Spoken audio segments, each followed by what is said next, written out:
PSC ground പുതിയൊരു വീഡിയോയിലേക്ക് ഏവർക്കും സ്വാഗതം. ഇന്നത്തെ ക്ലാസ്സിൽ മിഷൻ LP-UPയുമായി ബന്ധപ്പെട്ടിട്ടുള്ള ഒരു വീഡിയോ ആണ് കേട്ടോ. അപ്പോൾ നമ്മൾ കഴിഞ്ഞ കുറേ ക്ലാസ്സുകളായിട്ട് മിഷൻ LP-UPയുടെ വീഡിയോസ് റെഗുലറായിട്ട് പോസ്റ്റ് ചെയ്യുന്നുണ്ട്. അപ്പോൾ ഇന്നും നമ്മൾ മിഷൻ LP-UP 2026-27 വീഡിയോ ആണ് നോക്കാൻ പോകുന്നത്.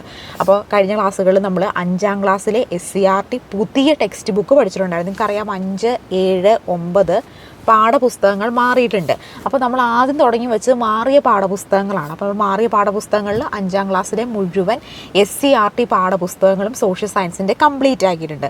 അപ്പോൾ അതിൻ്റെ വീഡിയോ ഞാൻ ഇതിനു മുമ്പ് കണ്ടു നോക്കാത്തവരുണ്ടെങ്കിൽ നമ്മൾ പ്ലേലിസ്റ്റിൽ SCERT ന്യൂ ടെക്സ്റ്റ് ബുക്ക് എന്നും പറഞ്ഞ് കൊടുത്തിട്ടുണ്ട് കേട്ടോ. അതൊന്ന് കണ്ടു നോക്കുക കേട്ടോ. അപ്പോൾ നമ്മൾ ഇന്നത്തെ ക്ലാസ്സിൽ പഠിക്കാൻ പോകുന്നത് ഇന്ന് മുതൽ നമ്മൾ 7ാം ക്ലാസ്സിലെ ചാപ്റ്റേഴ്സാണ് എടുക്കുന്നത്. ഈ തവണ വന്ന പാഠപുസ്തകങ്ങൾക്ക് ഒരുപാട് പ്രത്യേകതയുണ്ട്. കാരണം വലിയ പാഠപുസ്തകങ്ങൾ, അതായത് വലിയ ചാപ്റ്റേഴ്സാണ് ഓരോ. നമ്മൾ പണ്ടൊക്കെ അത്രയും വലിയ ചാപ്റ്റേഴ്സ് ഒന്നും പണ്ടത്തെ SCERTയിൽ ഉണ്ടായിരുന്നില്ല. പക്ഷേ പുതിയ SCERT വന്നപ്പോൾ ഈ ഒരു നവീകരണത്തിൻ്റെ ഭാഗമായിട്ട് SCERT ചാപ്റ്റേഴ്സ് വലുതാണ്. അതുപോലെ ഒരുപാട് പോയിന്റുകളും ഇൻക്ലൂഡഡ് ആണ് കേട്ടോ. അപ്പോൾ നമ്മൾ ഇന്നത്തെ ക്ലാസ്സിൽ പഠിക്കാൻ പോകുന്ന ഫസ്റ്റ് ചാപ്റ്റർ എന്ന് പറഞ്ഞാൽ മധ്യകാല ഇന്ത്യയാണ് കേട്ടോ. മധ്യകാല ഇന്ത്യ 7ാം ക്ലാസ്സിലെ ചാപ്റ്റർ 1 ആണ്. അപ്പോൾ ഈ ചാപ്റ്ററിൽ ആദ്യം പറയുന്നത് മുഗൾ ഭരണകാലത്തെക്കുറിച്ചിട്ടാണ്. മുഗൾ കാലഘട്ടം എന്ന് പറയുന്നത് 1526-നും 1887-നും ഇടയിലുള്ളൊരു കാലഘട്ടമാണ് മുഗൾ ഭരണം. മുഗൾ ഭരണം എന്ന് പറഞ്ഞാൽ എന്താണ്? 1526 തുടങ്ങി 1857 വരെയുള്ള കാലഘട്ടത്തിൽ ആണ് മുഗൾ ഭരണം ഉണ്ടായിരുന്നത്. മംഗോൾ എന്ന പദത്തിൽ നിന്നാണ് മുഗൾ എന്ന പദം പേര് ഉത്ഭവിച്ചത്. അപ്പോൾ മംഗോൾ എന്ന് പറയുന്ന ഒരു പദത്തിൽ നിന്നാണ് മുഗൾ എന്ന പേര് ഉത്ഭവിച്ചത്. തിമൂറിൻ്റെയും ചെങ്കിസ് ഖാൻ്റെയും പിൻതലമുറക്കാർ എന്നറിയപ്പെടുന്ന ഇന്ത്യയിലെ രാജവംശമാണേത്? മുഗൾ രാജവംശം എന്ന് പറയുന്നത്. അപ്പോൾ തിമൂറിൻ്റെയും ചെങ്കിസ് ഖാൻ്റെയും ഒക്കെ പിൻതലമുറക്കാർ എന്നാണ് എന്തറിയപ്പെടുന്നത്? ഈ മുഗൾ രാജവംശം അറിയപ്പെടുന്നതെന്ന് ഓർക്കുക. അതുപോലെ സൽത്തനത്ത് ഭരണം അവസാനിച്ച് ഡൽഹി കേന്ദ്രമായി 1526-ൽ ബാബർ തുടക്കം കുറിച്ചതാണ് ഏത്? മുഗൾ ഭരണം. അപ്പോൾ സൽത്തനത്ത് ഭരണം അവസാനിച്ചപ്പോൾ ഡൽഹി കേന്ദ്രമായി 1526-ൽ ബാബറാണ് എന്തിന് തുടക്കം കുറിക്കുന്നത്? ഈ മുഗൾ ഭരണത്തിന് തുടക്കം കുറിക്കുന്നത്. അപ്പോൾ മുഗൾ ഭരണം 1526-ലാണ് സ്ഥാപിതമായത്. അപ്പോൾ ഈ മുഗൾ ഭരണത്തിന് തുടക്കമിട്ട അല്ലെങ്കിൽ അടിത്തറ പാകിയ യുദ്ധം എന്ന് പറയുന്നത് 1ാം പാനിപ്പത്ത് യുദ്ധമാണ് കേട്ടോ. അപ്പോൾ മുഗൾ ഭരണത്തിന് അടിത്തറയിട്ട യുദ്ധം എന്ന് ചോദിക്കുകയാണെങ്കിലോ 1ാം പാനിപ്പത്ത് യുദ്ധമാണ്. 1ാം പാനിപ്പത്ത് യുദ്ധം നടക്കുന്നത് 1526-ലാണ്. ഇപ്പോൾ തന്നെ പഠിച്ചു എന്താണ് 1ാം പാനിപ്പത്ത് യുദ്ധം നടക്കുന്നത്? 1526-ലാണ് 1ാം പാനിപ്പത്ത് യുദ്ധം നടക്കുന്നത്. അപ്പോൾ സൽത്തനത്ത് ഭരണം അവസാനിച്ച് ഡൽഹി കേന്ദ്രമായി 1526-ലാണ് ബാബർ എന്ന് തുടക്കം കുറിക്കുന്നത്? മുഗൾ ഭരണത്തിന് തുടക്കം കുറിക്കുന്നത്. അപ്പോൾ മുഗൾ ഭരണത്തിന് അടിത്തറയിട്ടത് ഏത് യുദ്ധവുമായി ബന്ധപ്പെട്ടിട്ടാണ്? 1ാം പാനിപ്പത്ത് യുദ്ധവുമായി ബന്ധപ്പെട്ടതാണ്. അപ്പോൾ 1ാം പാനിപ്പത്ത് യുദ്ധം നടന്ന എങ്ങനെയാണ്? ഏത് വർഷമാണ്? അങ്ങനെയാണെങ്കിൽ 1526-ലാണ്. 1ാം പാനിപ്പത്ത് യുദ്ധം നമ്മൾ 1526-ൽ നടന്നു എന്ന് പറഞ്ഞല്ലേ. ഇനി ആരൊക്കെ തമ്മിലാണ് ഈ 1ാം പാനിപ്പത്ത് യുദ്ധം 1526-ൽ നടക്കുന്നത്? ഇബ്രാഹിം ലോധിയും ബാബറും. അപ്പോൾ ഇബ്രാഹിം ലോധിയും ബാബറും തമ്മിലാണ് 1ാം പാനിപ്പത്ത് യുദ്ധം എന്ത് ചെയ്യുന്നത്? 1526-ൽ നടക്കുന്നത്. അപ്പോൾ ഈ ലോധി വംശത്തിലെ അവസാന ഭരണാധികാരിയായിരുന്നു ആര്? ഇബ്രാഹിം ലോധി എന്ന് പറയുന്നത്. അപ്പോൾ ലോധി വംശത്തിലെ അവസാനത്തെ ഭരണാധികാരി ആരായിരുന്നു? ഇബ്രാഹിം ലോധി ആയിരുന്നു. ഇനി മുഗൾ രാജവംശ സ്ഥാപകനാണ് ആര്? ബാബർ എന്ന് പറയുന്നത്. ബാബറാണ് എന്ത് സ്ഥാപിച്ചത്? മുഗൾ ഭരണം സ്ഥാപിച്ചത് ആരാണ്? ബാബറാണ്. കാബൂളിലെ ഭരണാധികാരിയായിരുന്നു ആര്? ബാബർ. ബാബർ എവിടുത്തെ ഭരണാധികാരിയായിരുന്നു? കാബൂളിലെ ഭരണാധികാരിയായിരുന്നു ഈ ബാബർ. ഇന്ത്യയിലെ ആദ്യമായി പീരങ്കിയും വെടിമരുന്ന് ഉപയോഗിച്ചത് ബാബറാണ് കേട്ടോ. ഇന്ത്യയിൽ ആദ്യമായിട്ട് പീരങ്കിയും വെടിമരുന്ന് ഉപയോഗിച്ചത് ഒരു PSC ചോദ്യം ചോദിച്ചിട്ടുണ്ടായിരുന്നു ഒരു തവണ. ഇന്ത്യയിൽ ആദ്യമായിട്ട് പീരങ്കിയും വെടിമരുന്നും ഉപയോഗിച്ചത് ആരാണെന്ന്? ആരാ? ബാബറാണ് കേട്ടോ ഇന്ത്യയിൽ ആദ്യമായിട്ട് പീരങ്കിയും വെടിമരുന്നും ഉപയോഗിക്കുന്നത്. ഇനി ഇവിടെ ഒരു ചാർട്ടാണ് കൊടുത്തിരിക്കുന്നത്. മുഗൾ ഭരണാധികാരികളായിട്ടുള്ള ബാബർ, ഹുമയൂൺ, അക്ബർ, ജഹാംഗീർ, ഷാജഹാൻ, ഔറംഗസേബ് അവരുടെ കാലഘട്ടത്തെയാണ് ഇവിടെ കൊടുത്തേക്കുന്നത് കേട്ടോ. അപ്പോൾ ബാബർ 1526 മുതൽ 1530 വരെയാണ് എന്ത്? ബാബറിൻ്റെ കാലഘട്ടം എന്ന് പറയുന്നത്. അപ്പോൾ മുഗൾ ഭരണാധികാരി, അത് മുഗൾ രാജവംശം സ്ഥാപിച്ചത് ആരാ? ഈ ബാബർ ആണല്ലേ. ഏത് യുദ്ധവുമായി ബന്ധപ്പെട്ട്? ഒന്നാം പാനിപ്പത്ത് യുദ്ധം കഴിഞ്ഞിട്ട് ഇബ്രാഹിം ലോധിയും ബാബറും തമ്മിൽ ഒന്നാം പാനിപ്പത്ത് യുദ്ധം ഉണ്ടാകുന്നു. ഈ ഒന്നാം പാനിപ്പത്ത് യുദ്ധത്തിൽ ഇബ്രാഹിം ലോധി പരാജയപ്പെടുകയും ബാബർ വിജയിക്കുകയും ചെയ്തു. അങ്ങനെ മുഗൾ രാജവംശം നിലവിൽ വരുന്നു. അപ്പോൾ ആദ്യത്തെ ഭരണാധികാരി, ഈ ഒരു മുഗൾ രാജവംശം സ്ഥാപിച്ചത് ബാബർ ആയതുകൊണ്ട് തന്നെ ആദ്യത്തെ ഭരണാധികാരി ആര് തന്നെയായിരിക്കും? ബാബർ തന്നെയായിരിക്കും. 1526 1530 വരെയുള്ള കാലഘട്ടത്തിൽ മുഗൾ രാജവംശം ഭരിച്ചത് ബാബറാണ്. പിന്നീട് 1530 1540 വരെയും 1555 മുതൽ 1556 വരെയുള്ള കാലഘട്ടത്തിൽ മുഗൾ ഭരണാധികാരി എന്ന് പറയുന്നത് ഹുമയൂണാണ്. ഇനി 1556 മുതൽ 1605 വരെ മുഗൾ ഭരണാധികാരി അക്ബറും 1605 മുതൽ 1627 വരെ മുഗൾ ഭരണാധികാരി ജഹാംഗീറും 1628 മുതൽ 1658 വരെ ഷാജഹാനും 1658 മുതൽ 1707 വരെയുള്ള കാലഘട്ടത്തിൽ ഭരിച്ചതാരാണ്? അത് നമ്മുടെ ഔറംഗസേബുമാണ് കേട്ടോ. അപ്പോൾ ബാബർ, ഹുമയൂൺ, അക്ബർ, ജഹാംഗീർ, ഷാജഹാൻ, ഔറംഗസേബ് എന്നിവരാണ് ഈ മുഗൾ ഭരണാധികാരികളായിട്ട് വരുന്നത്. ഓരോരുത്തരുടെയും കാലഘട്ടവും ഇവിടെ കൊടുത്തിട്ടുണ്ട്. ഇനി ബാബറിനെ തുടർന്ന് അധികാരത്തിൽ വന്ന മുഗൾ ഭരണാധികാരിയാണ് ആര്? ഹുമയൂൺ എന്ന് പറയുന്നത് കേട്ടോ. ബാബർ 1526 മുതൽ 1530 വരെ മുഗൾ ഭരണാധികാരിയായിട്ടിരുന്ന വ്യക്തിയാണ്. അങ്ങനെ ഈ ബാബറിന്റെ കാലഘട്ടത്തിന് ശേഷം 1530 ആരധികാരത്തിൽ വരുന്നു? ഹുമയൂൺ അധികാരത്തിൽ വരുന്നു. ഇനി നിർഭാഗ്യവാനായ മുഗൾ ഭരണാധികാരി എന്നാണ് ഹുമയൂൺ അറിയപ്പെടുന്നത്. നിർഭാഗ്യവാനായിട്ടുള്ള ഭരണാധികാരി എന്നറിയപ്പെടുന്നതാണ് ആര്? ഹുമയൂൺ എന്ന് പറയുന്നത്. ഏറ്റവും കുറച്ചു കാലം ഭരിച്ച മുഗൾ ഭരണാധികാരി ആരാ? ബാബറാണ്. ഏറ്റവും കുറച്ചു കാലം മാത്രം ഈ മുഗൾ ഭരണാധികാരി ആയിരുന്ന വ്യക്തി ബാബറാണ്. അതായത് ബാബറിന്റെ പ്രത്യേകത എന്താ? മുഗൾ ഭരണാധികാരികളുടെ ഏറ്റവും വലിയ പ്രത്യേകത ബാബറിന് എന്താണ് അത് പ്രത്യേകത? നമ്മൾ പറഞ്ഞിരുന്നല്ലേ, ഒന്നാം പാനിപ്പത്ത് യുദ്ധത്തിൽ തുടർന്ന് ഈ മുഗൾ രാജവംശം സ്ഥാപിച്ചത് ആരാ? ബാബറാണ്. ബാബർ സ്ഥാപിച്ചെങ്കിലും ഏറ്റവും കുറച്ചു കാലം മാത്രം മുഗൾ ഭരണാധികാരിയായിരുന്ന വ്യക്തി കൂടിയാണ് കേട്ടോ ബാബർ. ഏറ്റവും കൂടുതൽ കാരണം മുഗൾ രാജവംശം ഭരിച്ചത് ഔറംഗസേബാണ്. അപ്പോൾ ഏറ്റവും കൂടുതൽ കാലം ഭരിച്ച മുഗൾ ഭരണാധികാരി ചോദിക്കുകയാണെങ്കിൽ ഔറംഗസേബും ഏറ്റവും കുറച്ചു കാലം ഭരിച്ചത് ബാബറുമാണ്. ഏറ്റവും മഹാനായിട്ടുള്ള ചക്രവർത്തിയായിട്ട് കാണപ്പെടുന്നത് അക്ബറെയാണ് കേട്ടോ. അപ്പോൾ ഏറ്റവും മഹാനായിട്ടുള്ള ചക്രവർത്തി എന്ന് പറഞ്ഞാൽ ആരാണ്? ഏറ്റവും മഹാനായിട്ടുള്ള ചക്രവർത്തി അക്ബറും. അക്ബറിൻ്റെ പുതിയ തലസ്ഥാനമാണ് ഫത്തേപൂർ സിക്രി. അക്ബറിൻ്റെ പുതിയ തലസ്ഥാനം ഏത് പേരിൽ അറിയപ്പെടുന്നു? ഫത്തേപൂർ സിക്രി എന്ന പേരിൽ അറിയപ്പെടുന്നു എന്നുകൂടി ഓർക്കുക. ഇനി അക്ബറിൻ്റെ വിവിധ മതങ്ങളിലെ പണ്ഡിതന്മാർ ചർച്ച ചെയ്തിരുന്ന സ്ഥലമാണ് ഇബ്ദാദ് ഖാന എന്ന് പറയുന്നത്. ഇബ്ദാദ് ഖാന പണി കഴിപ്പിച്ച മുഗൾ ഭരണാധികാരി ആരാണ്? അക്ബറാണ് കേട്ടോ. 1575 എല്ലാ മതങ്ങളെയും നല്ല വംശങ്ങൾ കോർത്തിണക്കി അക്ബർ രൂപം കൊടുത്ത ദർശനം അല്ലെങ്കിൽ മതമാണ് ദിൻ ഇ ഇലാഹി. അപ്പോൾ എല്ലാ മതങ്ങളെയും നല്ല വശങ്ങൾ കോർത്തിണക്കി അക്ബർ രൂപം കൊടുത്ത ഒരു ദർശനം അല്ലെങ്കിൽ മതമാണേത്? ദി ഇ ഇലാഹി. 1582 ദി ഇ ഇലാഹി ദർശനത്തിൻ്റെ ആശയം സുൽഹ് ഇ കുൽ, എല്ലാവർക്കും സമാധാനമാണ്. സുൽഹ് ഇ കുൽ എന്ന് പറയുന്നതിൻ്റെ എന്താണ്? അദ്ദേഹത്തിന് ആ ദർശനത്തിൻ്റെ ആശയമാണ് എല്ലാവർക്കും സമാധാനം. എല്ലാ ദർശനങ്ങളെയും മനുഷ്യക്ഷേമത്തിന് വേണ്ടിയുള്ളതാണെന്നും ആശയം അക്ബറിൻ്റെ രാജസദസ്സിൽ അലങ്കരിച്ചിരുന്ന പ്രധാന വ്യക്തികൾ ആരാണ്? രാജ തോഡർമാർ, രാജ മാൻസിംഗ്, രാജ ഭഗവൽദാസ്, ബീർബൽ എന്നിവരാണ് അക്ബറിൻ്റെ രാജസദസ്സിനെ അലങ്കരിച്ചിരുന്ന പ്രധാനപ്പെട്ട വ്യക്തികൾ എന്ന് പറയുന്നത്. ഇനി അക്ബർ നിർത്തലാക്കിയ മതനികുതി ജസിയാണ് കേട്ടോ. അക്ബർ നിർത്തലാക്കിയ മതനികുതി ചോദിക്കുവാണെങ്കിൽ ജസിയാണ്. 1564 അക്ബർ ജസിയ നിർത്തലാക്കുന്നത്.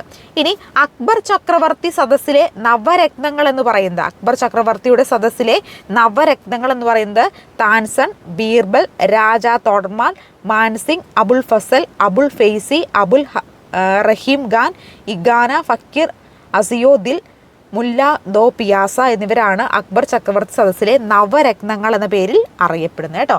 അക്ബറിൻ്റെ ധനമന്ത്രി രാജ തോഡർമാളാണ്. അക്ബറിൻ്റെ ധനമന്ത്രി ആരാണ്? രാജ തോഡർമാളാണ് അക്ബറിൻ്റെ ധനമന്ത്രി എന്ന് പറയുന്നത്. 1576 ഹൽഡിഗഡ് യുദ്ധത്തിൽ 1576 ഹാൽഡിഗഡ് യുദ്ധത്തിൽ അക്ബറിന് വേണ്ട മഹാറാണ പ്രദീപിനെതിരെ യുദ്ധം ചെയ്ത അക്ബർ ജനറൽ. അപ്പോൾ 1576 ഹാൽഡിഗഡ് യുദ്ധത്തിൽ അക്ബറിന് വേണ്ട മഹാറാണ പ്രതാപിനെതിരെ യുദ്ധം ചെയ്ത അക്ബറിന്റെ ജനറലാണ് മാൻസിംഗ് എന്ന് പറയുന്നത് കേട്ടോ. അക്ബർ സദസ്സിലെ സംഗീതജ്ഞൻ ചോദിക്കുവാണെങ്കിൽ താൻസനാണ്. യഥാർത്ഥ പേര് രാമതാണു പാണ്ഡെയാണ് കേട്ടോ. അക്ബറിന്റെ സദസ്സിലെ സംഗീതജ്ഞനാണ് ആര്? താൻസൻ എന്ന് പറയുന്നത്. യഥാർത്ഥ പേര് രാമതാണു പാണ്ഡെ എന്നതാണ്. അക്ബറിന്റെ ദിൻ ഇലാഹി മതം സ്വീകരിച്ച ഒരേ ഒരു ഹിന്ദുവാണ് ബീർബൽ. അപ്പോൾ അക്ബറിന്റെ ദിൻ ഇലാഹി മതം സ്വീകരിച്ച ഒരേ ഒരു ഹിന്ദു ചോദിക്കുവാണെങ്കിൽ അത് ഏതാണ്? അത് ബീർബൽ ആണ് കേട്ടോ. ഇത് നമ്മൾ നെക്സ്റ്റ് നോക്കാൻ പോകുന്നതാണ് മാൻസബ്ദാരി സമ്പ്രദായം. മാൻസബ്ദാരി സമ്പ്രദായം അക്ബറിന്റെ വളരെ വലിയ പ്രശസ്തമായിട്ടുള്ളൊരു സമ്പ്രദായമാണ് കേട്ടോ. അപ്പോൾ എന്താണ് ഈ മാൻസബ്ദാരി സമ്പ്രദായം? അക്ബറുടെ സൈനിക സമ്പ്രദായം. അക്ബറുടെ സൈനിക സമ്പ്രദായമാണ് ഏത്? മാൻസബ്ദാരി സമ്പ്രദായം എന്ന് പറയുന്നത് അക്ബറുടെ സൈനിക സമ്പ്രദായമാണ്. ഓരോ ഉദ്യോഗസ്ഥൻ്റെയും കീഴിൽ ഒരു സൈനിക വ്യൂഹം ഉണ്ടായിരിക്കും എന്ന വ്യവസ്ഥ ചെയ്യുന്ന അക്ബറുടെ സൈനിക വ്യവസ്ഥയാണ് മാൻസബ്ദാരി. എന്താണ്? ഓരോ ഉദ്യോഗസ്ഥൻ്റെയും കീഴിൽ ഒരു സൈനിക വ്യൂഹം ഉണ്ടായിരിക്കണം, ഓരോ ഉദ്യോഗസ്ഥരുടെയും കീഴിൽ ഒരു സൈനിക വ്യൂഹം ഉണ്ടായിരിക്കണം എന്ന വ്യവസ്ഥ ചെയ്യുന്ന അക്ബറുടെ സൈനിക വ്യവസ്ഥ മാൻസബ്ദാരിയാണ്. സർക്കാർ ഖജനാവിൽ നിന്ന് നേരിട്ട് പണം നൽകി സൈന്യത്തെ നിലനിർത്തുന്നതിന് പകരം അക്ബർ നടപ്പിലാക്കിയ സൈനിക സമ്പ്രദായമാണ് മാൻസബ്ദാരി. എന്താണ്? സർക്കാർ ഖജനാവിൽ നിന്ന് നേരിട്ട് പണം സൈന്യത്തിന് നൽകുന്നതിന് പകരം അക്ബർ നടപ്പിലാക്കിയിട്ടുള്ള ഒരു സൈനിക സമ്പ്രദായത്തെയാണ് നമ്മൾ ഈ മാൻസബ്ദാരി എന്ന് വിളിക്കുന്നത് കേട്ടോ. മാൻസബ്ദാരി പദവി നിശ്ചയിച്ചിട്ടുള്ളതിൽ മാനദണ്ഡം എന്ന് പറഞ്ഞാൽ എന്താണ്? മാൻസാബ് എന്ന പദവി സൂചിപ്പിക്കുന്നത് എന്താണ്? ഓരോ ഉദ്യോഗസ്ഥർ നിലനിർത്തേണ്ട സൈനികരുടെ എണ്ണം. ഓരോ ഉദ്യോഗസ്ഥരും നിലനിർത്തേണ്ട സൈനികരുടെ എണ്ണമാണ് ഇവിടെ ഉദ്ദേശിക്കുന്നത്. അതായത് മാൻസബ്ദമാർക്ക് അവരുടെ പദവിക്കനുസരിച്ച് ഭൂമി പതിച്ചു നൽകണം. അവരുടെ പദവിക്കനുസരിച്ച് എന്ത് ചെയ്യുന്നു? അവർക്ക് ഭൂമി പതിച്ചു നൽകുന്നു. പതിച്ച് ലഭിച്ച ഭൂമിയിൽ നിന്നുള്ള നികുതി പിരിക്കുന്നുണ്ട് മാൻസബ്ദാർ സൈന്യത്തെ നിലനിർത്തിയിരുന്നത്. ആ പതിച്ച് കിട്ടുന്ന ഭൂമിയിൽ നിന്ന് എന്ത് ചെയ്യുന്നു? നികുതി പിരിച്ചെടുത്താണ് അവർ എന്ത് ചെയ്യുന്നത്? സൈന്യത്തെ നിലനിർത്തിയിരുന്നത്. മുഗൾ കാലഘട്ടത്തിൽ ഉദ്യോഗസ്ഥർക്ക് വേതനമായി ഭൂമി പതിച്ചു കൊടുത്തിരുന്ന സമ്പ്രദായം ഉണ്ടായിരുന്നു. അപ്പോൾ അവർക്ക് ഉദ്യോഗസ്ഥർക്ക് എന്ത് ചെയ്യുന്നു? ശമ്പളം കൊടുക്കുന്നതിന് പകരം അവർ ചെയ്ത തൊഴിലിനനുസരിച്ചുള്ള ഭൂമികൾ പതിച്ചു നൽകിയിരുന്നു. ആ ഒരു സമ്പ്രദായത്തെയാണ് ജാഗിർദാരി എന്ന് പറയുന്നത്. ആ മുഗൾ കാലഘട്ട ഉദ്യോഗസ്ഥർക്ക് വേതനമായി ഭൂമി പതിച്ചു കൊടുത്തിരുന്ന സമ്പ്രദായത്തെ ഏത് പേരിൽ അറിയപ്പെടുന്നു? ജാഗിർദാരി എന്ന പേരിൽ അറിയപ്പെടുന്നു. എൻ്റെ അനുയായികൾ മറ്റു മതവിഭാഗരുമായി ശത്രുതയിൽ വർദ്ധിച്ച സമയം പാഴാക്കരുത്. ഇതര മതസ്ഥരോടുള്ള ബന്ധത്തിൽ സുൽഹ് ഈക്കുൽ, എല്ലാവർക്കും സമാധാനം എന്ന ആശയം അനുവർത്തിക്കട്ടെ. മൃഗങ്ങളെ കൊല്ലുകയോ യുദ്ധ സമയങ്ങളിൽ ഒഴികെ ആയുധമെടുക്കുകയോ ചെയ്യരുത് എന്നൊക്കെ പറഞ്ഞിട്ടുള്ളത് ആരാണ്? അക്ബർ തൻ്റെ അനുയായികളോട് കൽപ്പിച്ച തുസ്കി ജഹാംഗീരി രേഖപ്പെടുത്തിയിരിക്കുന്ന വരികളാണിത്. അപ്പോൾ അദ്ദേഹം പറയുന്ന വരികളിൽ നിന്ന് അദ്ദേഹം എത്ര നല്ലൊരു കിഴക്കിനെ വിറപ്പിച്ച അക്ബർ ചക്രവർത്തി നിര്യാതനായിരിക്കുന്നു. ഉയർന്ന താഴ്ന്ന വിഭവങ്ങളെ തരം തിരിച്ച് എല്ലാവരെയും പരിചിത അപരിചിത വ്യത്യാസമില്ലാതെ ഹിന്ദു ക്രിസ്ത്യൻ മുസ്ലിം വ്യത്യസ്തമില്ലാതെ തുല്യത നീതി നടപ്പിലാക്കിയ കരുത്തരോടും അശക്തരോടും കരുണയോടും പെരുമാറി സുൽത്താൻ എല്ലാവർക്കും പ്രിയപ്പെട്ടവനായിരുന്നു. അക്ബർ ചക്രവർത്തി മരണാനന്തരം എഴുതിയ അനുശോചന കുറിപ്പ് തയ്യാറാക്കിയ ജെയിംസ് യൂട്ട് പാതിരി പിയറി ജാറിക്കാണ് കേട്ടോ 1605. അപ്പോൾ മരണാനന്തരം അദ്ദേഹത്തെ കുറിച്ചുള്ള വാക്കുകളാണ് ഇവിടെ കൊടുത്തിരിക്കുന്നത്. ഇനി അക്ബർ ചക്രവർത്തി ജനങ്ങളെ പരാതി കേട്ടിരുന്ന സദസ്സ് ദിവാൻ ഇ ഗാസ് ആണ് കേട്ടോ. അപ്പോൾ അക്ബർ ചക്രവർത്തി ജനങ്ങളുടെ പരാതി കേട്ടിരുന്ന സദസ്സിനെ ദിവാൻ ഇ ഗാസ് എന്നാണ് അറിയപ്പെടുന്നത്. ഇനി മുഗൾ രാജ്യത്തെ കുറച്ച് കാര്യങ്ങൾ ഇവിടെ ഒരു പിരമിഡ് പോലെ കൊടുത്തിട്ടുണ്ട്. മുഗൾ ഭരണകാലത്ത് രാജ്യത്തിൻ്റെ ഏറ്റവും താഴെയുള്ള തട്ടാണ് ഗ്രാമം എന്ന് പറയുന്നത്. അപ്പോൾ ഇവിടെ മുഗൾ രാജ്യത്തിൻ്റെ തട്ടുകളെ, അതായത് അവരുടെ ആ ഒരു കാലഘട്ടത്തിലുള്ള ഭരണകാലഘട്ടത്തിലെ വിവിധ തട്ടുകളെയാണ് ഈ ഒരു ത്രികോണ ആകൃതി കൊടുത്തിരിക്കുന്നത്. ഗ്രാമം, പർഗാന, സർക്കാർ, സുബ എന്നിങ്ങനെ വിവിധമായിട്ട് തരംതിരിച്ചിരുന്നു. ഇനി ഓരോന്നും എന്താണ് നമുക്ക് നോക്കാം. അതായത് മുഗൾ ഭരണ കാലഘട്ടത്തിൽ രാജ്യത്തിൻ്റെ ഏറ്റവും താഴെയുള്ള തട്ടാണ് ഏത്? ഗ്രാമം എന്ന് പറയുന്നത്. ഏറ്റവും താഴെയുള്ള തട്ടാണ് ഗ്രാമം. മുഗൾ ഭരണ കാലഘട്ടത്തിൽ രാജ്യത്തിൻ്റെ ഏറ്റവും ഉയർന്ന തലം സുബ. ഏറ്റവും ഉയർന്ന തലം എന്ന് പറഞ്ഞാൽ എന്താണ്? സുബയാണ്. ഏറ്റവും താഴ്ന്ന തലം ഗ്രാമമാണ്. മുഗൾ ഭരണ സൗകര്യത്തിനായി രാജ്യത്തെ സുബ, സർഗാർ, പർഗാന, ഗ്രാമം എന്നിങ്ങനെ ക്രമീകരിച്ചത് അക്ബറാണ് കേട്ടോ. അപ്പം മുഗൾ ഭരണ കാലഘട്ടത്തിൽ ഭരണ സൗകര്യത്തിനായി രാജ്യത്തെ സുബ എന്നും സർക്കാർ, പർഗാന, ഗ്രാമം എന്നിങ്ങനെയൊക്കെ തരംതിരിച്ചത് ആരായിരുന്നു? അക്ബർ ആയിരുന്നു. ഇനി മുഗൾ ഭരണ സംവിധാനത്തിൻ്റെ സവിശേഷത എന്തൊക്കെയായിരുന്നു? മുഗൾ ഭരണകാലത്തിൻ്റെ സവിശേഷത എന്ന് പറയുന്നത് രാജ്യത്തിൻ്റെ പരമാധികാരിയും സർവ്വ സൈന്യാധിപനും അന്തിമ ന്യായാധിപനും ചക്രവർത്തിയായിരുന്നു. അപ്പോൾ രാജ്യത്തിൻ്റെ പരമാധികാരിയും സർവ്വ സൈന്യാധിപനും അന്തിമ വിധി പറയുന്ന ഒക്കെ ആരായിരുന്നു? അതിൻ്റെ ചക്രവർത്തിയായിരുന്നു. മതപണ്ഡിതന്മാരാണ് നീതി ന്യായ നിർവഹണത്തിനായി തർക്കങ്ങളിൽ അന്വേഷണം നടത്തി വിധി കൽപ്പിച്ചിരുന്നത്. അപ്പോൾ മതപണ്ഡിതന്മാർക്കാണ് ഇന്ന് തർക്കമൊക്കെ ഉണ്ടായിട്ടുണ്ടെങ്കിൽ അത് എന്താണ് കാര്യമെന്ന് വിശദീകരിച്ച് അതിനൊക്കെ വിധി കൽപ്പിച്ചിരുന്നത് മതപണ്ഡിതന്മാരായിരുന്നു. ഗാസിമാരുടെ തീരുമാനത്തിൽ, അതായത് ഈ മതപണ്ഡിതന്മാരെയാണ് ഗാസികൾ എന്ന് വിളിക്കുന്നത് കേട്ടോ. അപ്പോൾ ഈ ഗാസിമാരുടെ തീരുമാനത്തിൽ അതൃപ്തിയുള്ളവർക്ക് ചക്രവർത്തിയോട് നേരിട്ട് പരാതി പറയാനും അവകാശമുണ്ടായിരുന്നു. അപ്പോൾ ഇവർ നമ്മൾ പറഞ്ഞിരുന്നു മതപണ്ഡിതന്മാരാണ് എന്ത് പ്രശ്നം ഉണ്ടായി കഴിഞ്ഞിട്ടുണ്ടെങ്കിൽ എന്താണ് പ്രശ്നം, എങ്ങനെയാണ് അത് ഉണ്ടായി തുടങ്ങിയ കാര്യങ്ങളൊക്കെ വിശദീകരിച്ച് അതിന് വിധി കൽപ്പിച്ചിരുന്നത്. അപ്പോൾ വിധിയിൽ തൃപ്തനല്ലെങ്കിൽ നമുക്ക് എന്ത് ചെയ്യാം, നേരിട്ട് രാജാവിന് അത് ബോധ്യപ്പെടുത്താനുള്ള അവസരമുണ്ടായിരുന്നു. ഭരണകാര്യങ്ങളിൽ രാജാവ് ഉപദേശം നൽകുന്നതിനായി മന്ത്രിമാരെയും വകുപ്പ് അധ്യക്ഷന്മാരെയും നിയമിച്ചിരുന്നു. അപ്പോൾ രാജാവിനെ അസിസ്റ്റ് ചെയ്യുന്നതിനും രാജാവിന് കൃത്യസമയത്തിന് വേണ്ട കാര്യങ്ങളൊക്കെ പറഞ്ഞു കൊടുക്കുന്നതിനും വേണ്ടിയിട്ട് എന്ത് ചെയ്തിരുന്നു, മന്ത്രിമാരും വകുപ്പ് മേധാവികളും ഒക്കെ ഉണ്ടായിരുന്നു. ഇനി മുഗൾ ഭരണകാലഘട്ടത്തിൽ സാമൂഹ്യ സാമ്പത്തിക വ്യവസ്ഥയുടെ സവിശേഷത, മുഗൾ ഭരണകാലഘട്ടത്തിൽ സവിശേഷതകളാണ് നമ്മൾ നോക്കിയത്. ഇനി നമ്മൾ നോക്കാൻ പോകുന്നത് മുഗൾ ഭരണകാലഘട്ടത്തിലെ സാമൂഹിക സാമ്പത്തിക സ്ഥിതിയുടെ സവിശേഷതയാണ്. ഫ്യൂഡൽ സമൂഹ വ്യവസ്ഥ നിലനിന്നിരുന്നു. ഒരു ഫ്യൂഡൽ സമൂഹ വ്യവസ്ഥയായിരുന്നു ഉണ്ടായിരുന്നത്.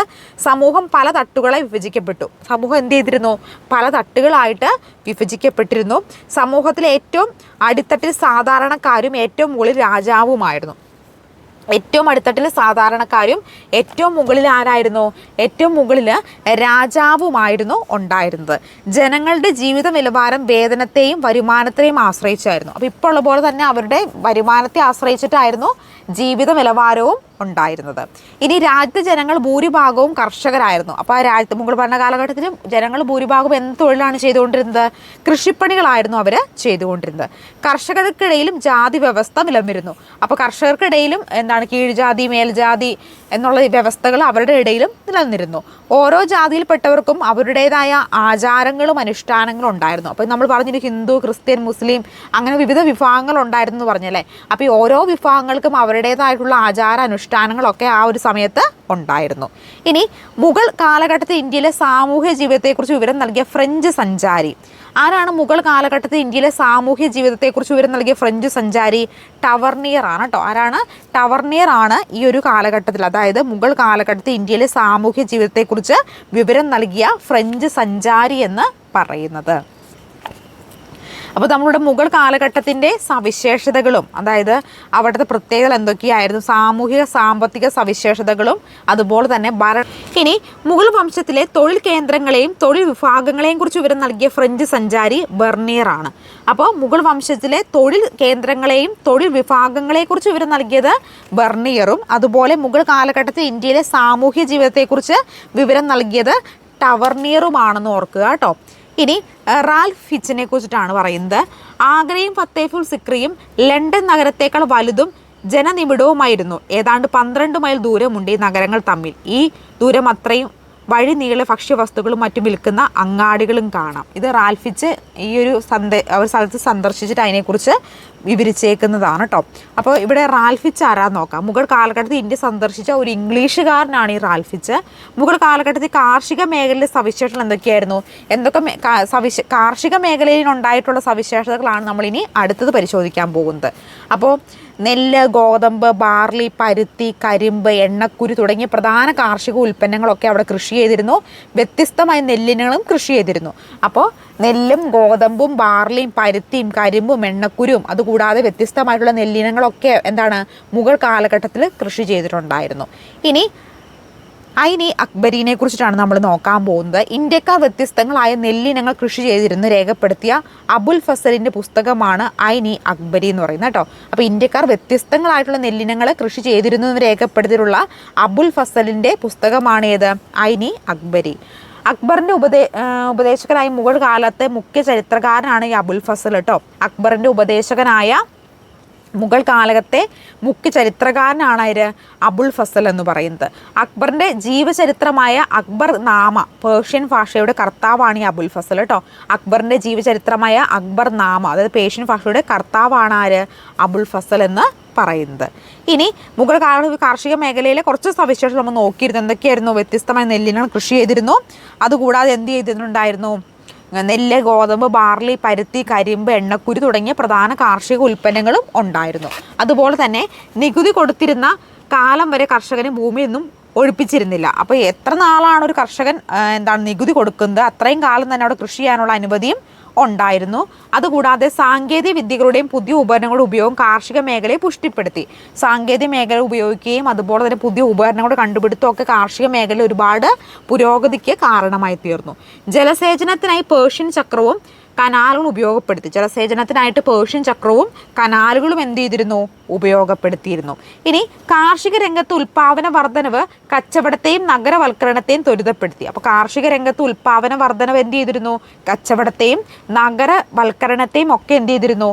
ത്വരിതപ്പെടുത്തിയിരുന്നു. തുണിത്തരങ്ങൾ, അതുപോലെ പട്ട്, പഞ്ചസാര, അരി തുടങ്ങിയവയായിരുന്നു മുഗൾ കാലഘട്ടത്തിലെ പ്രധാന കയറ്റുമതി ഇനങ്ങൾ. അപ്പോൾ എന്തൊക്കെയായിരുന്നു ഈ കാലഘട്ടത്തിൽ കൂടുതലായിട്ടും കയറ്റുമതി ചെയ്തുകൊണ്ടിരുന്നത്? തുണിത്തരങ്ങൾ, പട്ട്, പഞ്ചസാര, അരി. കാരണം അരിയൊക്കെ നെല്ലിനങ്ങൾ വിവിധ തരത്തിൽ മുഗൾ കാലഘട്ടത്തിൽ കൃഷി ചെയ്തിട്ടുണ്ടായിരുന്നു. അപ്പോൾ അതുകൊണ്ട് തന്നെ ഇതൊക്കെ കൂടുതലും എക്സ്പോർട്ട് ചെയ്യുകയും ചെയ്തിരുന്നു. മുഗൾ കാലഘട്ടത്തിൽ മികച്ച ജലഗതാഗത സംവിധാനം ഉണ്ടായിരുന്നു. അപ്പോൾ എക്സ്പോർട്ടിംഗ് ഒക്കെ ഉള്ളതുകൊണ്ട് തന്നെ നല്ല രീതിയിലുള്ള ജലഗതാഗത സംവിധാനങ്ങൾ മുഗൾ കാലഘട്ടത്തിൽ ഉണ്ടായിരുന്നു. ഇനി മുഗൾ കാലഘട്ടത്തിലെ നഗരങ്ങളും എന്താണ് ഇന്നത്തെ രാജ്യങ്ങളും, അതായത് പണ്ടുണ്ടായിരുന്ന നഗരങ്ങൾ ഇന്ന് ഏതൊക്കെ രാജ്യങ്ങളിലൂടെയാണെന്നൊരു പട്ടികയിലൂടെ കൊടുത്തിട്ടുണ്ട് കേട്ടോ. അപ്പോൾ ഏതൊക്കെയാണ് രാജ്യങ്ങളെന്ന് നമുക്ക് നോക്കാം. ഒന്ന് ധാക്കയാണ്. ധാക്ക ബംഗ്ലാദേശിലാണ്. മറ്റൊന്ന് മുർഷിദാബാദാണ്, അത് ഇന്ത്യയിലാണ്. ലാഹോർ പാകിസ്ഥാനിലാണ്. സൂറത്ത് ഇന്ത്യയിലാണ്. ആഗ്രയും ഇന്ത്യയിൽ തന്നെയാണ് കേട്ടോ. അപ്പോൾ ഇത്രയുമാണ് മുഗൾ ഭരണകാലത്ത് പ്രധാനപ്പെട്ട നഗരങ്ങളും ഇന്നത്തെ അത് സ്ഥിതി ചെയ്യുന്ന രാജ്യങ്ങളുമാണ് നമ്മൾ നോക്കിയത്. ധാക്ക ബംഗ്ലാദേശിൽ, മുർഷിദാബാദ് ഇന്ത്യയിൽ, ലാഹോർ പാകിസ്ഥാനിൽ, സൂറത്ത് ഇന്ത്യയിൽ, ആഗ്ര ഇന്ത്യയിലാണ് കേട്ടോ. ഇനി മുഗൾ കാലഘട്ടത്തിലെ സാംസ്കാരിക നഗരത്തെക്കുറിച്ചിട്ടാണ് നമ്മൾ നോക്കാൻ പോകുന്നത്. മുഗൾ കാലഘട്ടത്തിൽ സാംസ്കാരികം എങ്ങനെയായിരുന്നു എന്ന് നമുക്ക് നോക്കാം. മഹാഭാരതം പേർഷ്യൻ ഭാഷയിലേക്ക് വിവർത്തനം ചെയ്ത ഷാജഹാന്റെ മകനാണ് ദാരുഷ്കോവ്. അക്ബറിന്റെ കാലത്ത് മഹാഭാരത കഥ രാസനാമ എന്ന പേരിൽ അപ്പം മഹാഭാരതം പേർഷ്യൻ ഭാഷയിലേക്ക് വിവർത്തനം ചെയ്ത ഷാജഹാന്റെ മകൻ ആരാണ്? ദാരുഷ്കോവാണ് കേട്ടോ. ദാരുഷ്കോവ്. അക്ബറിന്റെ കാലത്ത് മഹാഭാരത കഥ രാസ്നാമ എന്ന പേരിൽ പൂർണ്ണമായി ചിത്രരൂപത്തിലാക്കിയ ചിത്രകാരൻ ചോദിക്കുവാണെങ്കിൽ ആരാണ്? ദസ്വന്താണ് കേട്ടോ. ദസ്വന്താണ് അക്ബറിന്റെ കാലത്ത് മഹാഭാരത കഥ രസ്നാമ എന്ന പേരിൽ പൂർണ്ണമായും ചിത്രരൂപത്തിലാക്കിയ ചിത്രകാരനാണ് ആര്? ദസ്വന്ത് എന്ന് പറയുന്നത്. ഇനി മുഗൾ കാലഘട്ടത്തിലെ പണിത നിർമ്മിതികൾ കുറച്ച് നമുക്കൊന്ന് പരിശോധിക്കാം. എന്തൊക്കെ നിർമ്മിതികളാണ്? പ്രധാനമായിട്ടും നിർമ്മിതികൾ പണിയെടുപ്പിച്ച ഭരണാധികാരികളുമാണ് നമ്മൾ നോക്കാൻ പോകുന്നത്. അതിൽ താജ്മഹൽ, ആഗ്ര കോട്ട, ജുമാ മസ്ജിദ് എന്നിവയൊക്കെ ഷാജഹാനാണ് പണിയെടുപ്പിച്ചത്. അപ്പോൾ താജ്മഹൽ, ആഗ്ര കോട്ട, ജുമാ മസ്ജിദ് ആരാണ് പണിയെടുപ്പിച്ചത്? ഷാജഹാനാണ്. അപ്പോൾ നമ്മൾ ബാബറിൻ്റെ മുഗൾ കാലഘട്ടത്തെക്കുറിച്ച് പഠിച്ചു. ഇനി നമ്മൾ പഠിക്കാൻ പോകുന്നത് വിജയനഗരത്തെക്കുറിച്ചിട്ടാണ് കേട്ടോ. അപ്പോൾ വിജയനഗരത്തെക്കുറിച്ച് എന്തൊക്കെ കാര്യങ്ങളാണ് പഠിക്കാനുള്ളത് നമുക്ക് കൃത്യമായിട്ടൊന്ന് നോക്കിപ്പോകാം. അപ്പോൾ വിജയനഗരം ആ പേര് കേൾക്കുമ്പോൾ തന്നെ നമുക്ക് മനസ്സിലേക്ക് ഓർമ്മ വരുന്ന രണ്ട് സഹോദരന്മാരുണ്ടല്ലേ. ആരൊക്കെയാണത്? ഒന്ന് ഹരിഹരനും മറ്റൊന്ന് ബുക്കനുമാണല്ലേ. അപ്പോൾ വിജയനഗരത്തെക്കുറിച്ചിട്ടാണ് ഇനി നമ്മൾ പഠിക്കാൻ പോകുന്നത്. വിജയനഗരം എന്ന വാക്കിന് അർത്ഥം എന്താ? ആ വാക്കിൽ തന്നെയുണ്ട്. വിജയത്തിൻ്റെ നഗരം എന്നാണ് വിജയനഗരം എന്ന് പറയുന്ന വാക്കിൻ്റെ അർത്ഥം.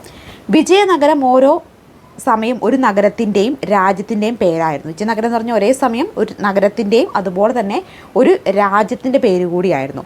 വിജയനഗരം സ്ഥാപിച്ചത് രണ്ട് സഹോദരന്മാർ ചേർന്നാണ്. ഹരിഹരനും ബുക്കനും ചേർന്നാണ് വിജയനഗരം സ്ഥാപിക്കുന്നത്. CE 1336 വിജയനഗരം സ്ഥാപിക്കുന്നത്. അപ്പോൾ 1336 വിജയനഗരം സ്ഥാപിക്കുന്നത്. വിജയനഗര സാമ്രാജ്യത്തിൻ്റെ തലസ്ഥാനമാണ് ഹംപി. അപ്പോൾ വിജയനഗര തലസ്ഥാനത്തിൻ്റെ തലസ്ഥാനം എന്ന് പറയുന്നത് ഏതാ? ഹംപിയാണ്. ഈ ഹംപി സ്ഥിതി ചെയ്യുന്നത് കർണാടകയിലാണ് കേട്ടോ. വിജയനഗരം സ്ഥിതി ചെയ്യുന്ന നദീതീരം ചോദിക്കുവാണെങ്കിൽ തുംഗഭദ്രയാണ്. വിജയനഗരം സ്ഥിതി ചെയ്യുന്ന നദീതീരം ഏതാ? തുംഗഭദ്രയിലാണ് വിജയനഗരം സ്ഥിതി ചെയ്യുന്നത്.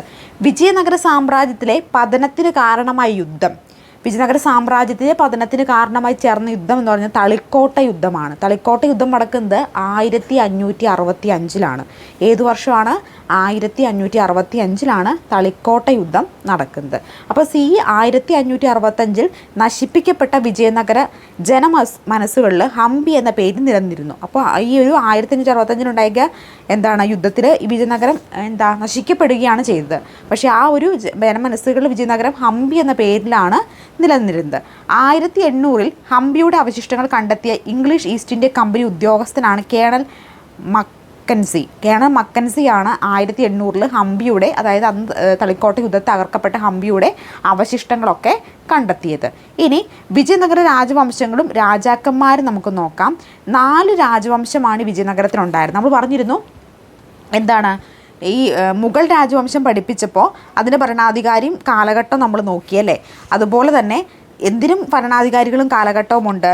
വിജയനഗര രാജവംശത്തിനും രാജാക്കന്മാരും ഭരണാധികാരികളും കാലഘട്ടവുമുണ്ട്. അതിൽ സംഗമ രാജവംശത്തിൽപ്പെട്ടതാണ് ഈ വിജയനഗര സാമ്രാജ്യ സ്ഥാപകരായിട്ടുള്ള ഹരിഹരനും ബുക്കനും. മറ്റൊന്നാണ് സാലുവ വംശം. നരസിംഹ സാലുവയാണ് സാലുവ രാജവംശത്തിൻ്റെ സ്ഥാപകൻ. തുളുവ വംശം വീര നരസിംഹനും അതുപോലെ കൃഷ്ണദേവായരുമാണ് തുളുവ രാജവംശത്തിൻ്റെ പ്രധാനപ്പെട്ട ആളുകൾ. ഇനി അരവിടു വംശമാണെങ്കിൽ തിരുമലയും വെങ്കിടവണ്ണുമാണ് ഈ അരവിടു വംശത്തിൻ്റെ പ്രധാനികൾ. അതിൽ ഈ ഹരിഹരനും ബുക്കൻ, കൃഷ്ണദേവരായർ എന്നിവരാണ് ചരിത്രത്തിൽ ഇടം പിടിച്ചിട്ടുള്ളതും ഏറ്റവും പ്രശസ്തി ആർജിച്ച ഈ വിജയനഗര സാമ്രാജ്യത്തിലെ ഭരണാധികാരി. അത് ഏറ്റവും പ്രശസ്തനാണ് ഈ തുളുവു വംശത്തിൻ്റെ സ്ഥാപകനായിട്ടുള്ള കൃഷ്ണദേവരായർ കേട്ടോ. അദ്ദേഹം വളരെ പ്രശസ്തനായിട്ടുള്ളൊരു വ്യക്തിയായിരുന്നു. അപ്പോൾ കൃഷ്ണദേവരായരെക്കുറിച്ച് കുറച്ച് കാര്യങ്ങൾ നമുക്ക് നോക്കാം. കാരണം അദ്ദേഹം ഈ ഒരു വംശത്തെ സംബന്ധിച്ചിടത്തോളം വളരെ ഇമ്പോർട്ടൻ്റ് ആയിട്ടുള്ളൊരു വ്യക്തി കൂടിയാണ്. വിജയനഗര സാമ്രാജ്യത്തിലെ ഏറ്റവും പ്രശസ്തനായിട്ടുള്ള വ്യക്തി ചോദിക്കുകയാണെങ്കിൽ അതാരാ? അത് കൃഷ്ണദേവരായരാണ് കേട്ടോ. 1509 മുതൽ 1529 വരെയായിരുന്നു അദ്ദേഹത്തിൻ്റെ ഒരു ഭരണ കാലഘട്ടം എന്ന് പറയുന്നത്. കല, സാഹിത്യ, സാംസ്കാരിക മേഖലകൾ പുരോഗതി കൈവരിച്ചത് അദ്ദേഹം ഈ ഒരു വിജയനഗര സാമ്രാജ്യത്തിൻ്റെ കാലത്ത്, അദ്ദേഹത്തിൻ്റെ ഭരണകാലത്തിലാണ് കലാ, സാഹിത്യം, സാംസ്കാരിക മേഖലകളൊക്കെ പുരോഗതി കൈവരിച്ചിട്ടുണ്ടായിരുന്നത്. എല്ലാ മതങ്ങളെയും ഒരുപോലെ പരിഗണിക്കുകയും വിവിധ മതസ്ഥർക്ക് അവരുടേതായ വിശ്വാസങ്ങൾ നിലനിർത്തിക്കൊണ്ട് ജീവിക്കാനുള്ള എല്ലാ സ്വാതന്ത്ര്യം അനുവദിക്കുകയും ചെയ്ത വിജയനഗര ഭരണാധികാരിയാണ് ആര്? കൃഷ്ണദേവരായർ. അദ്ദേഹം എല്ലാ മതങ്ങളെ, തൻ്റെ മതത്തോടൊപ്പം മറ്റുള്ള മതങ്ങളെ കൂടി പരിഗണിക്കുകയും ഏത് മതത്തിൽ വിശ്വസിച്ച് ജീവിക്കാനുള്ള ഒരു അധികാരം കൃഷ്ണദേവരായർ ആർക്കൊക്കെ നൽകിയിരുന്നു? ഈ ഒരു അദ്ദേഹം ഭരിച്ചിരുന്ന പ്രജകൾക്കൊക്കെ നൽകിയിരുന്നു. കൃഷ്ണദേവരായരുടെ പ്രധാനപ്പെട്ട കൃതികളാണ് അമുക്തമാലിത,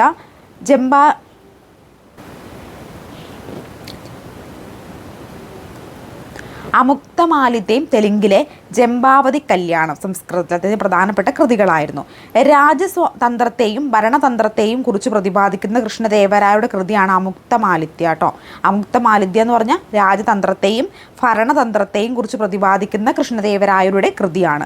തെലുങ്ക്, കന്നഡ, തമിഴ് സാഹിത്യങ്ങളെ കൃഷ്ണദേവരായ പ്രോത്സാഹിപ്പിച്ചിരുന്നു. അദ്ദേഹം തെലുങ്ക്, കന്നഡ, തമിഴ് സാഹിത്യങ്ങളെയൊക്കെ പ്രോത്സാഹിപ്പിച്ചിരുന്നു. കൃഷ്ണദേവരായരുടെ പണ്ഡിത സദസ്സാണ് അഷ്ടദിജങ്ങൾ എന്നറിയപ്പെടുന്നത് കേട്ടോ. അപ്പോൾ അഷ്ടദിജങ്ങൾ എന്ന് പറഞ്ഞാൽ എന്താണ്? കൃഷ്ണദേവരായരുടെ പണ്ഡിത സദസ്സാണ്. ഇനി കൃഷ്ണദേവരായരുടെ കാലത്ത് ഇന്ത്യ സന്ദർശിച്ച പോർച്ചുഗീസ് സഞ്ചാരിയാണ് ബാർബോസ. അപ്പോൾ കൃഷ്ണദേവരായരുടെ കാലത്ത് ഇന്ത്യ സന്ദർശിച്ച പോർച്ചുഗീസ് സഞ്ചാരി ആരാണ്? ബാർബോസയാണെന്ന് കൂടി ഒന്ന് ഓർത്തിരിക്കണം കേട്ടോ. ഇനി ദിജംഗങ്ങൾ എന്ന് പറഞ്ഞിട്ടുണ്ടെങ്കിൽ എന്താണെന്ന് നമുക്ക് നോക്കാം. കൃഷ്ണദേവരായരുടെ സദസ്സിലെ 8 പ്രമുഖ കവികളെയാണ് അഷ്ടദിജങ്ങൾ എന്ന് വിളിച്ചിരുന്നത്. കൃഷ്ണദേവരായരുടെ സദസ്സിൽ, കാരണം കലാ, സാഹിത്യ, സാംസ്കാരിക മേഖലകളിലൊക്കെ ഒരുപാട് പുരോഗതി കൈവരിച്ചത് ഈ കൃഷ്ണദേവരായരുടെ കാലത്താണ് നമ്മൾ പറഞ്ഞല്ലേ. അപ്പോൾ കൃഷ്ണദേവരായരുടെ രാജസദസ്സിലെ 8 പ്രമുഖ കവികളാണ് ആര്? അഷ്ടദിജങ്ങൾ എന്ന് പറയുന്നത്. അഷ്ടദിജങ്ങൾ ഏറ്റവും പ്രധാനി അല്ലസാനി പെദണയാണ് കേട്ടോ. അല്ലസാനി പെദണയാണ് ഏറ്റവും പ്രധാനി എന്ന് പറയുന്നത്. തെലുങ്ക് കവിതയുടെ പിതാവ് എന്നറിയപ്പെടുന്ന ഈ അല്ലസാനി പെദണയാണ്. അല്ലസാനി പെദണയെ ആന്ധ്ര കവിത പിതാമഹൻ എന്ന് വിശേഷിപ്പിച്ചത് കൃഷ്ണദേവരായരാണ്. പല്ലസി പെദണയെ ആന്ധ്ര കവിതയുടെ പിതാമഹൻ എന്ന് വിശേഷിപ്പിച്ചത് ആരാണ്? കൃഷ്ണദേവരായരാണ്. കൃഷ്ണദേവരായരുടെ സദസ്സിലെ വിദൂഷകനായ പണ്ഡിതനാണ് തെന്നാലി രാമൻ. തെന്നാലി രാമൻ്റെ കഥകളൊക്കെ നിങ്ങൾ ഒരുപാട് കേട്ടിട്ടുണ്ടായിരിക്കും അല്ലേ. അപ്പോൾ ഈ കൃഷ്ണദേവരായരുടെ സദസ്സിലെ വിദൂഷക പണ്ഡിതനായിരുന്നു ആര്? തെന്നാലി രാമൻ എന്ന് പറയുന്നത്. എന്താണ്? അതുപോലെ വികടകവി എന്ന പേരിൽ അറിയപ്പെടുന്ന തെന്നാലി രാമനാണ് കേട്ടോ. വികടകവി എന്ന് പറയുന്ന പേരിലും അറിയപ്പെടുന്നത് തെന്നാലി രാമനാണ്. അപ്പോൾ വിജയനഗര സാമ്രാജ്യത്തിനെ കുറിച്ചും അതിനകത്ത് ഏറ്റവും പ്രധാനപ്പെട്ട ഭരണാധികാരിയായിട്ടുള്ള കൃഷ്ണദേവരായരെക്കുറിച്ചുമാണ് നമ്മൾ നോക്കിയത്. ഇനി നമ്മൾ നോക്കാൻ പോകുന്നത് ഈ ഒരു വിജയനഗര ഭരണ സംവിധാനത്തിൻ്റെ സവിശേഷതകൾ എന്തൊക്കെയായിരുന്നു എന്നാണ്. ഒന്ന്, രാജവാഴ്ച നിലനിന്നിരുന്നു. രാജാവായിരുന്നു രാജ്യം ഭരിച്ചിരുന്നത്. ഭരണ സൗകര്യത്തിനായി രാജ്യത്തിലെ മണ്ഡലങ്ങളെ പ്രവിശ്യകൾ, നാടുകൾ, സ്ഥലം എന്നിങ്ങനെ ഗ്രാമങ്ങൾ എന്നിങ്ങനെ 4ആയി വിഭജിച്ചിരുന്നു. അപ്പോൾ രാജ്യമണ്ഡലത്തെ എന്തൊക്കെ വിഭജിച്ചിരുന്നു? പ്രവിശ്യകളെന്നും നാടുകളെന്നും സ്ഥലം, ഗ്രാമങ്ങൾ എന്നിങ്ങനെയൊക്കെ വിഭജിച്ചിരുന്നു. രാജാവിനെ സഹായിക്കാൻ ഒരു മന്ത്രിസഭ ഉണ്ടായിരുന്നു. മന്ത്രിമാരെ തരം താഴ്ത്തുന്നതിനും ശിക്ഷിക്കുന്നതിനുള്ള അധികാരം രാജാവിനുണ്ടായിരുന്നു. മന്ത്രിമാരെന്താണ്, അവരെ ഉദ്യോഗസ്ഥരിൽ നിന്ന് പറഞ്ഞയക്കുന്നതിനും അതുപോലെ തന്നെ ശിക്ഷിക്കുന്നതിനുള്ള അധികാരം രാജാവിനുണ്ടായിരുന്നു. വിജയനഗരത്തിലെ മന്ത്രിമാർ അറിയപ്പെടുന്നത് ദണ്ഡനായക എന്ന പേരിലാണ് കേട്ടോ. വിജയനഗര സാമ്രാജ്യത്തിലെ മന്ത്രിമാർ ഏതു പേരിൽ അറിയപ്പെടുന്നു? ദണ്ഡനായക എന്ന പേരിൽ അറിയപ്പെടുന്നു. നീതി നിർവഹണത്തിലെ കോടതികൾ സ്ഥാപിച്ചിരുന്നു. നീതിയൊക്കെ നിർവഹിക്കുന്നതിന് വേണ്ടിയിട്ട് കോടതികൾ സ്ഥാപിച്ചിരുന്നു. അപ്പീൽ അധികാരി രാജാവായിരുന്നു. അപ്പോൾ ഏറ്റവും പരമോന്നതാധികാരി എപ്പോഴും ആര് തന്നെയായിരുന്നു? രാജാവായിരുന്നു. ഗ്രാമങ്ങളുടെ ഭരണത്തിനായി വിജയനഗര ഭരണകാലത്ത് നിലനിന്ന സമ്പ്രദായമാണ് അയ്യങ്കാർ സമ്പ്രദായം. അപ്പോൾ ഗ്രാമങ്ങളുടെ ഭരണത്തിനായിട്ട് വിജയ കാലഘട്ടത്തിൽ ഉണ്ടായിരുന്ന സമ്പ്രദായം ഏതാ? അത് അയ്യങ്കാർ സമ്പ്രദായമാണ് കേട്ടോ. അയ്യങ്കാർ സമ്പ്രദായത്തിന് അടിസ്ഥാന ഘടകം ഏതാ? അയ്യങ്കാർ സമ്പ്രദായത്തിന് അടിസ്ഥാന ഘടകം എന്ന് പറയുന്നത് ഗ്രാമമായിരുന്നു. ഇനി അമരനായകന്മാർ എന്ന് പറഞ്ഞ കോൺസെപ്റ്റ് ഉണ്ട്. അപ്പോൾ ഈ അമരനായകന്മാർ എന്ന് പറഞ്ഞിട്ടുണ്ടെങ്കിൽ വിജയനഗര സാമ്രാജ്യത്തിലെ സൈനിക മേധാവിയായിരുന്നു ആര്? അമരനായകന്മാർ എന്ന് പറയുന്നത്. അമരനായകന്മാർ എന്ന് പറഞ്ഞാൽ എന്താ? വിജയനഗര ഭരണത്തിലെ സൈനിക മേധാവികളായിരുന്നു. അമരനായകന്മാർക്ക് രാജാക്കന്മാർ അനുവദിച്ച ഭൂപ്രദേശങ്ങൾ അമര എന്നറിയപ്പെട്ടു. അപ്പോൾ അമരനായകന്മാർക്ക് രാജാക്കന്മാർ അനുവദിച്ച ഭൂപ്രദേശങ്ങൾ അമര എന്ന പേരിലാണ് അറിയപ്പെട്ടിരുന്നത്. അമര പ്രദേശത്തെ നികുതി പിരിച്ചെടുക്കുന്നതിന് അമരനായകന്മാരായിരുന്നു. അപ്പോൾ അമര പ്രദേശം നികുതി പിരിച്ചെടുത്തിരുന്നത് ആരായിരുന്നു? അമര നായകന്മാരായിരുന്നു. അമരനായകന്മാർ നിശ്ചിത എണ്ണം കാലാളുകൾ, കുതിരകൾ, ആനകൾ എന്നിവ നിലനിർത്തിയിരുന്ന വ്യവസ്ഥയാണ് അമരനായക സംവിധാനം എന്ന് പറയുന്നത്. അപ്പോൾ അമരനായക സംവിധാനം എന്ന് പറഞ്ഞാൽ എന്താ? അമരനായകന്മാരുടെ നിശ്ചിത എണ്ണം കാലാളുകൾ, കുതിരകൾ, ആനകൾ എന്നിവ നിലനിർത്തിയിരുന്ന വ്യവസ്ഥയാണ് അമരനായക സംവിധാനം എന്ന പേരിൽ അറിയപ്പെട്ടിരുന്നത്. ഇനി വിജയനഗര സാമ്രാജ്യത്തിലെ ഭരണ സവിശേഷതകൾ എന്തൊക്കെയായിരുന്നു? അവിടുത്തെ കാലത്തെ ഭരണ സവിശേഷതകൾ നമ്മൾ നോക്കിയില്ലേ. ഇനി നമുക്ക് സാമൂഹിക വ്യവസ്ഥിതി എങ്ങനെയായിരുന്നു ആ ഒരു വിജയനഗര സാമ്രാജ്യത്തിലെ സാമൂഹിക വ്യവസ്ഥിതി എന്ന് നോക്കാം. ബ്രാഹ്മണന്മാർക്ക് സമൂഹത്തിൽ മേധാവിത്വം ഉണ്ടായിരുന്നു. അപ്പോൾ ഏതൊരു ഭരണ സംവിധാനം എടുത്താലും, ഏതൊരു പിൽക്കാലത്തെ ഇത്തരത്തിലുള്ള ഭരണ സംവിധാനങ്ങൾ എപ്പോഴും ഈ ബ്രാഹ്മണന്മാർക്ക് ഉയർന്ന സ്ഥാനം തന്നെ എല്ലായിടത്തും കൊടുത്തിരുന്നു. ക്ഷേത്രഭൂമിയിൽ നിന്നുള്ള വരുമാനം ബ്രാഹ്മണർക്ക് അവകാശപ്പെട്ടതായിരുന്നു. അപ്പോൾ ക്ഷേത്ര ഭൂമിയിൽ നിന്ന് എന്തൊക്കെ വരുമാനം അല്ലെങ്കിൽ ക്ഷേത്രത്തിൽ നിന്ന് വരുമാനം ലഭിക്കുന്നുണ്ടോ അതൊക്കെ ബ്രാഹ്മണന്മാർക്കുള്ളതായിരുന്നു. ക്ഷേത്രങ്ങളിലെ പൂജാതി കർമ്മങ്ങൾ, മതപരമായ ചടങ്ങുകൾ തുടങ്ങിയവയ്ക്ക് നേതൃത്വം നൽകിയത് ആര് തന്നെയായിരുന്നു? ഈ ബ്രാഹ്മണന്മാർ തന്നെയായിരുന്നു. സമൂഹത്തിലെ മറ്റു വിഭാഗങ്ങൾ കൃഷി, കച്ചവടം, കൈത്തൊഴിലുകൾ തുടങ്ങിയ മേഖലകളിൽ ഏർപ്പെട്ടിരുന്നു. രാജകൊട്ടാരത്തിലെ കണക്കുകൾ തയ്യാറാക്കിയിരുന്നതും പൂന്തോട്ടം അലങ്കരിച്ചിരുന്നതും സ്ത്രീകളാണ്. അപ്പോൾ രാജകൊട്ടാരത്തിലെ കണക്കുകളും കാര്യങ്ങളും നോക്കിയിരുന്നതും പൂന്തോട്ടത്തിലെ കാര്യങ്ങൾ നോക്കിയിരുന്നതും സ്ത്രീകളായിരുന്നു. സമ്പന്നിൽ ഭാരതത്വം നിലനിന്നിരുന്നു. അപ്പോൾ സമ്പന്നരായിരുന്നു മുഖ്യ ആളുകളും എന്ന് പറയുന്നത്. ശൈശവിവാഹം, സതി സമ്പ്രദായം എന്നിവ നിലനിരുന്നു. ശൈശവിവാഹവും സതി എന്ന് പറയുന്ന ദുഷ്കരമായിട്ടുള്ള സമ്പ്രദായം ഒക്കെ വിജയനഗരത്തിൻ്റെ പ്രത്യേകതകളായിരുന്നു. അങ്ങനെയായിരുന്നു സാമൂഹ്യ വ്യവസ്ഥ. ബ്രാഹ്മണന്മാർക്ക് പ്രാധാന്യമുണ്ടായിരുന്നു. ബ്രാഹ്മണന്മാരായിരുന്നു പൂജാതി കാര്യകർമ്മങ്ങളൊക്കെ നിർവഹിച്ചിരുന്നത്. ഈ പൂജാതി കാര്യകാര്യം നിർവഹിക്കുന്നത് കൂടാതെ തന്നെ ക്ഷേത്രവുമായി ബന്ധപ്പെട്ടുള്ള എല്ലാ വരുമാന സ്രോതസ്സുകളും ബ്രാഹ്മണന്മാർക്കുള്ളതായിരുന്നു. സ്ത്രീകൾ കൊട്ടാരത്തിലെ കണക്കുകളും പൂന്തോട്ട പരിപാലനവുമായിരുന്നു ഏർപ്പെട്ടിരുന്നത്. സതിയും ശൈശവവിവാഹവും ഒക്കെ ആ ഒരു കാലഘട്ടത്തിൽ സമൂഹത്തിൽ നിലനിന്നിട്ട് ഉണ്ടായിരുന്നു. ഇനി ഈ ഒരു വിജയനഗര സാമ്രാജ്യ കാലഘട്ടത്തിലെ കാർഷിക മേഖല എങ്ങനെയാണ് നമുക്ക് നോക്കാം.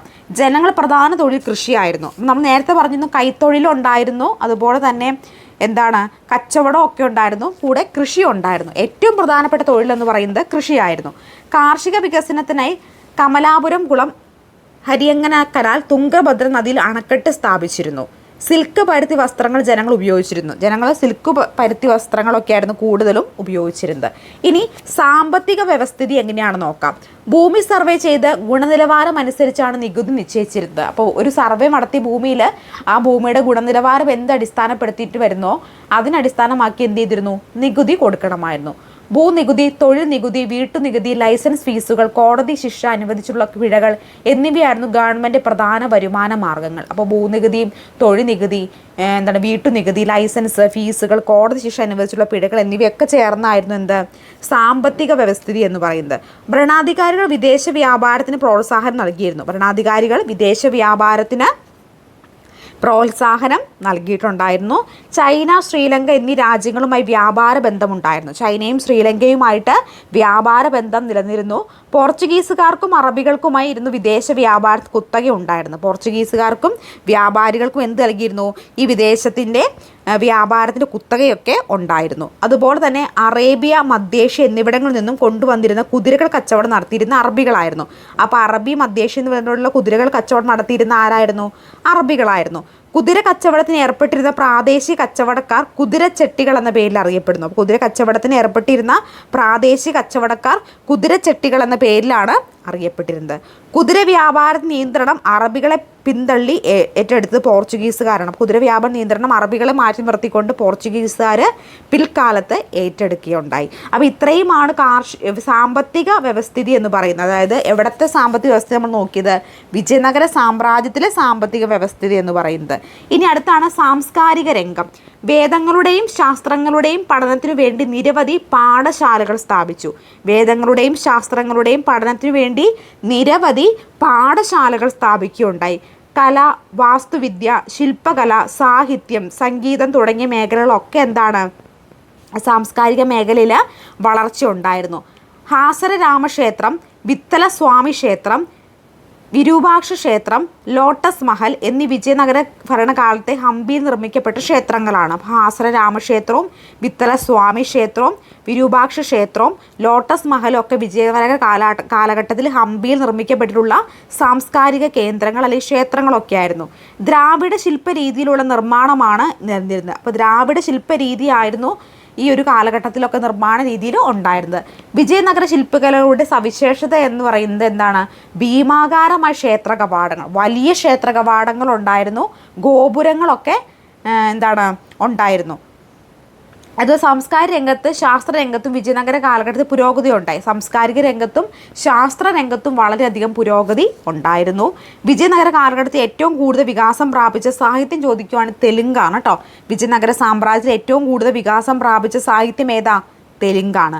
നിരവധി സംസ്കൃത കൃതികൾ പ്രാദേശിക ഭാഷകളിലേക്ക് വിവർത്തനം ചെയ്യപ്പെട്ടു. ഒരുപാട് സംസ്കൃത കൃതികൾ പ്രാദേശിക ഭാഷയിലേക്കൊക്കെ ആ ഒരു കാലഘട്ടത്തിൽ വിവർത്തനം ചെയ്തിട്ടുണ്ട്. അപ്പോൾ ഇന്നത്തെ നമ്മുടെ 50 രൂപയുടെ നോട്ടിൽ ആലേഖനം ചെയ്തിരിക്കുന്ന ഹംപിയുടെ ചിത്രമുണ്ട് കേട്ടോ. അപ്പോൾ നമ്മുടെ 50 രൂപ നോട്ടിൽ പുറമേ കാണുന്ന ചിത്രം എന്താ? ഹംപിയുടെ ചിത്രമാണ് കേട്ടോ. ഹംപിയിലെ ഒരു ചിത്രമാണ് അവിടെ കൊടുത്തിരിക്കുന്നത്. അപ്പോൾ സാംസ്കാരിക കേന്ദ്രത്തിൽ എന്ന് പറയുന്നത് കല, വാസ്തുവിദ്യ, ശില്പം, സാഹിത്യം, സംഗീതം ഒക്കെ മേഖലകൾ വളർച്ചയുണ്ടായിരുന്നു. ആ ഒരു സമയത്ത് കൂടുതൽ വികാസം പ്രാപിച്ച സാഹിത്യം ചോദിക്കുവാണെങ്കിൽ തെലുങ്ക് സാഹിത്യമാണ്. ശാസ്ത്ര രംഗത്തും സാംസ്കാരിക രംഗത്തും ഒരുപാട് തരത്തിലുള്ള മാറ്റങ്ങളൊക്കെ ആ ഒരു കാലഘട്ടത്തിൽ ഉണ്ടായിരുന്നു. അപ്പോൾ ഈ ഒരു ചാപ്റ്ററിൽ, അതായത് മധ്യകാല ഇന്ത്യ എന്ന് പറയുന്നത് 7ാം ക്ലാസ്സിലെ ഫസ്റ്റ് ചാപ്റ്ററിൽ മുഗൾ ഭരണകാലത്തെക്കുറിച്ചും അതുപോലെ തന്നെ വിജയനഗര സാമ്രാജ്യത്തെക്കുറിച്ചുമാണ് പഠിക്കുന്നത്. അപ്പം മുഗൾ ഭരണകാലത്ത് നമ്മൾ എന്തൊക്കെ പഠിച്ചിരുന്നു? മുഗൾ അത് മുഗൾ രാജാവ് ഭരണം സ്ഥാപിച്ചത് ബാബറാണ്. ബാബർ, ഹുമയൂൺ, അക്ബർ, ജഹാംഗീർ, ഷാജഹാൻ, ഔറംഗസേബ് തുടങ്ങിയവരൊക്കെയാണ് ആ ഒരു കാലഘട്ടത്തിൽ ഭരിച്ചിരുന്നതും. അവരുടെ ആ ഒരു സമയത്തെ കാര്യങ്ങളും അതുപോലെ തന്നെ കൃഷിയുമായി ബന്ധപ്പെട്ടുള്ള കാര്യങ്ങളും ആ സമയത്ത് സാംസ്കാരിക മേഖലയും സാഹിത്യ മേഖലയും ഒക്കെയാണ് നമ്മൾ നോക്കിയത്. പിന്നെ നമ്മൾ വിജയനഗര സാമ്രാജ്യത്തെക്കുറിച്ച് പറഞ്ഞു. അതുപോലെ സംഗമ രാജവംശം, സലുവ രാജവംശം, തുളുവ രാജവംശം, അരവിടു വംശം, അതായത് ഹരിഹരൻ ബുക്കനുമാണ് വിജയനഗരം സ്ഥാപിക്കുന്നത്. പിന്നെ നരസിംഹ സാലുവയും വീര നരസിംഹനും കൃഷ്ണദേവരായരും തിരുമല വെങ്കിട എന്നിവരൊക്കെ ചേർന്നിട്ടാണ് ഈ ഒരു വിജയരാജ വംശത്തിലെ രാജാക്കന്മാരെന്ന് പറയുന്നത്. അതിൽ ഏറ്റവും പ്രശസ്തൻ കൃഷ്ണദേവരായരായിരുന്നു. കൃഷ്ണദേവരായരെക്കുറിച്ച് നമ്മൾ നോക്കി. അതുകൂടാതെ ആ ഒരു സമയത്തുണ്ടായിരുന്ന വിജയനഗര സാമ്രാജ്യത്തിൻ്റെ ഭരണ സവിശേഷതകളും സാമൂഹിക വ്യവസ്ഥിതിയും സാമ്പത്തിക വ്യവസ്ഥിതിയും കാർഷിക മേഖലയും സാംസ്കാരിക മേഖലയും ഒക്കെയാണ് പിന്നെ ഈ ഒരു ചാപ്റ്ററിൽ പറയുന്നത്. അപ്പോൾ ഇത്രയും കാര്യങ്ങളാണ് നമുക്കിത് പിന്നെ അത് പഠിക്കാനുള്ളത്. ഇനി അടുത്ത് നമ്മൾ നോക്കേണ്ട ചാപ്റ്റർ മധ്യകാല ഇന്ത്യ സാംസ്കാരിക പ്രസ്ഥാനങ്ങളാണ്. അത് അടുത്ത ക്ലാസ്സിൽ പഠിക്കാം കേട്ടോ. അപ്പോൾ ഇത്രയും കൃത്യമായിട്ട് മനസ്സിലായെന്ന് വിചാരിക്കുന്നു. കൃത്യമായിട്ട് പഠിച്ചു പോരണം കേട്ടോ.